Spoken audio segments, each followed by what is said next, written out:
Ndio onene akana kwene no chaba no chaba teka ichaba akakwa itazama oma chukina isa kwa They are among the last hunter-gatherers on Earth.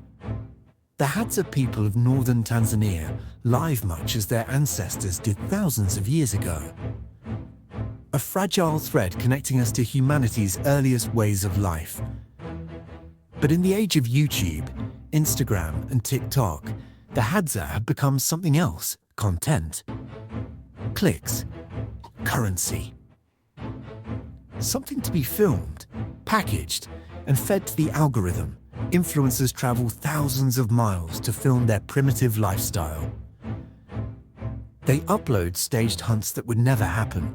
They film children chewing raw meat for shock value and dance ceremonies for their followers back home.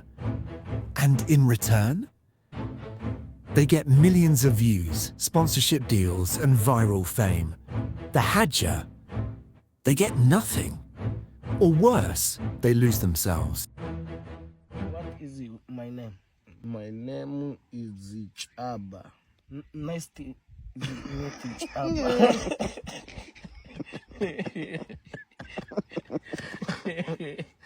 For over 50,000 years, the Hadza people have lived by one code: take only what you need. They are not remnants of a lost past, they are part of a living, evolving culture. They hunt with bows strung with giraffe tendons. They follow the paths of baboons to find honey. They gather baobab fruit, dig for tubers, and at night, they sleep beneath the stars without walls, locks, or alarms. Just firelight and trust. They are a living, breathing culture, one that continues to evolve, even as the modern world closes in. Their language, Hadzain, is one of the last surviving click languages on Earth, a melodic, rhythmic tongue unlike any other. Their stories are not written, but passed through campfire conversations. In this world, cooperation is everything. Land is sacred. And survival means respecting the balance of nature. The first wave came with missionaries, bringing Bibles, promises of salvation, and an insistence that the Hadza abandon their sacred beliefs. Then came the settlers, carving up ancestral land, fencing off what was once freely roamed. After that, the Tanzanian state, offering citizenship in exchange for submission, demanding IDs, school attendance, permanent housing, and taxes in a world that had once operated without any of those things. And now, in the 21st century, a new form of colonialism is arriving: digital colonialism. It's faster, slicker, more profitable, and in many ways, just as invasive. Social media creators claim to celebrate the Hadza, but most of them never ask permission, never explain the reach of their platforms, never share the profits. They orchestrate scenes that aren't real. They direct hunts that are staged for spectacle, not survival. They request ceremonies that would normally only occur during sacred times, or not at all. Some creators even pressure Hadza women to pose topless, framing it as authenticity, while ignoring the cultural harm and objectification it causes. Then they package these moments, cut them into reels, overlay them with music, distribute them across TikTok, Instagram, and YouTube without any formal consent, any signed agreements, any understanding from the Hadza about where their faces will end up. The Hadza have become characters in someone else's narrative, a living museum, a backdrop for likes. Bố, bố, ta chơi. Ta quậy. Ai, ta chơi. Chơi tiền. Ba wa. Ta chơi ba.วันนี้ทุบเบ็ดta chơi.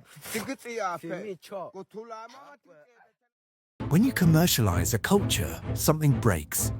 Teenage Hadza boys now imitate influencers. They ask tourists for cash. Traditional skills like firemaking and foraging are fading. Sacred songs become tourist jingles. Worse still, tourism dollars often go to outside companies or are funneled to a few individuals, breeding jealousy and alcohol abuse. The communal fabric begins to tear. And while creators celebrate ancient purity, the Hadza themselves are being locked out of their future. Their land is shrinking. Their voices are ignored. A handful of creators make thousands, sometimes even millions, of Hadza content. They film short videos of barefoot children, elderly hunters chewing baobab seeds, and women laughing around a fire. These images are woven into click-friendly thumbnails and titles like I lived. With an African tribe for 24 hours, or this tribe knows the secret to human health, it's compelling, it's exotic, it's profitable. Some creators go a step further. They market diet supplements and wellness programs, pointing to the Hadza's lean physiques and natural diets as evidence. Look at them, they say. No processed foods, no obesity. Just ancestral living. The Hadza become silent endorsements, living testimonials for products they neither use nor know about. Others build entire social media followings off the novelty of tribal life.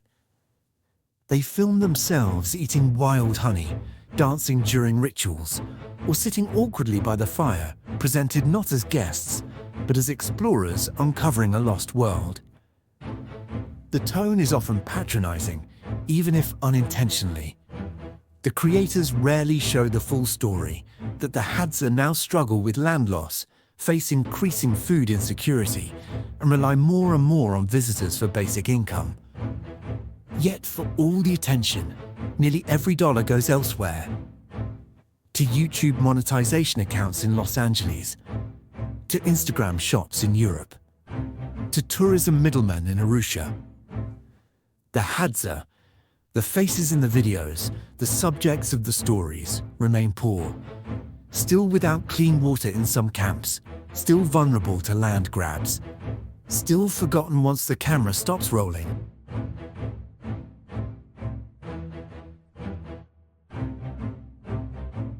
Even well-meaning creators, those who truly believe they're helping, often don't understand the unintended consequences of their presence.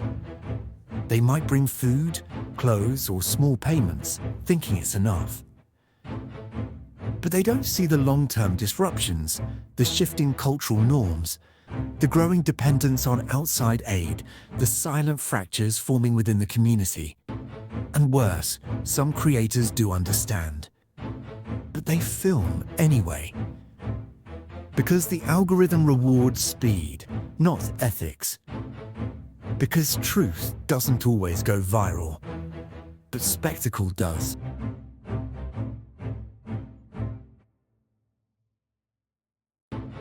Every time we watch, we choose.